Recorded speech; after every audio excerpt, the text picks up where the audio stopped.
उत्तर प्रदेश में राज्यसभा की 10 सीटों पर चुनाव होना है। समाजवादी पार्टी ने अपने राज्यसभा के 3 उम्मीदवारों के नाम घोषित करके उनका नामांकन कराया। पहला नाम आलोक रंजन, दूसरा नाम जया भादुरी और तीसरा नाम रामजी लाल सुमन। पीडीए पीडीए पीडीए चिल्ला चिल्ला के आप पीडीए आसमान सर पे उठाए हैं, और ये 3 नाम आपने घोषित किए, इसमें कहां है पीडीए? पिछड़ा, दलित, अल्पसंख्यक, तो इन 3 नामों में पिछड़ा कहां है और अल्पसंख्यक कहां है? आप मुसलमानों के 100% वोटों पे दावेदारी करते हैं और मुसलमान आपको वोट भी देता है 95%, 98%, और जब राज्यसभा सदस्य देने की बात आती है तो आप ठिंगा दिखा देते हैं। ठिंगा, जब आपकी सरकार थी तब आपने 40 में से 36 एमएलसी बनाए थे यादव, और आज जब 3 राज्यसभा सदस्य आए तो मैंने एक चैनल पर भी कुछ दिन पहले आपके एक नेता से कहा कि मुसलमान को राज्यसभा भेजिए, एक को, हमारा हक है, भीख नहीं मांग रहे हैं आपसे, हम वोट देते हैं आपको। तो उन्होंने कहा नहीं नहीं, आप कौन होते हैं मांगने वाले? अखिलेश जी मुसलमानों से बहुत मोहब्बत करते हैं और देंगे।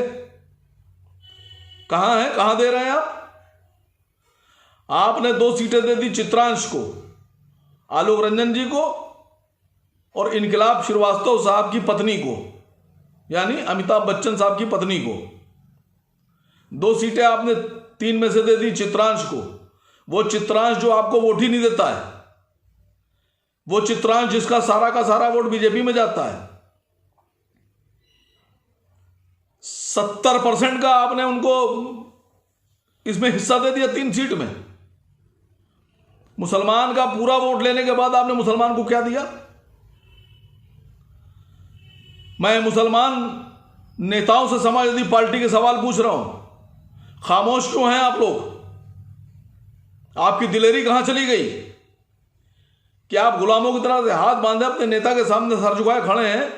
आपके हलक से यह भी आवाज नहीं निकल रही है अपने नेता से कि एक राज्यसभा दे दें उनको, मुसलमानों को? किस मुंह से आप 100% वोट मांगेंगे? अभी लोकसभा चुनाव आ रहा है, मैं मुसलमानों से इस बारे में बात करूंगा, मैं उनको आगाह करूंगा, मैं उनको जगाऊंगा कि वो लोग जो तुम्हारा 100% वोट लेते हैं सरकार बनाने के लिए, तुम उनकी सरकार बनाने की ताकत लगा देते हो, और जब लेने का वक्त आता है तो तुमको कुछ नहीं मिलता है। ये कैसे समाजवादी पार्टी के मुसलमान नेता हैं कि जबान में गिठा बांधकर एकदम चुपचाप खामोश गुलामों की तरह से खड़े हैं?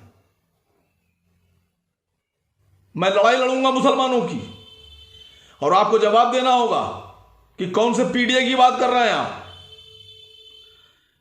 अल्पसंख्यक में बाकी कोई तो आपको वोट देता नहीं है, सिर्फ अल्पसंख्यक में जो मुसलमान है वो आपको वोट देता है, और अपनी पूरी ताकत के हिसाब से, पूरी संख्या के हिसाब से वोट देता है आपको, और आप मुसलमानों के बल पर राजनीति भी करते हैं, और उसके बाद मुसलमानों के साथ ये नाइंसाफी।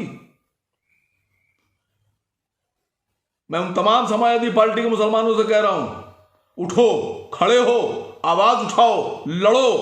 क्या मैसेज दे रहे हैं कि पूरे भारत में आप ये मैसेज दे रहे हैं कि जो लोग, जो मुसलमान समाजवादी पार्टी को 100% वोट करता है, वही समाजवादी पार्टी मुसलमानों को एक रेजा बराबर 1% का भी हक देने पर राजी नहीं है। तो जब आप 100% वोट लेने के बाद मुसलमानों को कुछ नहीं देंगे तो बाकी पार्टियों में क्या मैसेज जा रहा है कि मुसलमानों को देने की जरूरत नहीं है?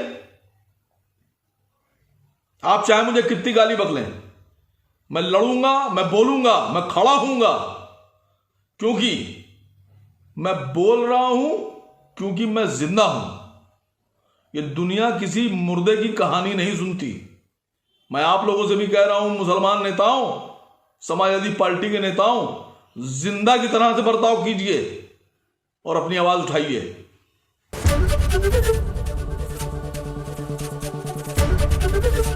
एबीपी गंगा, खबर आपकी, जुबान आपकी।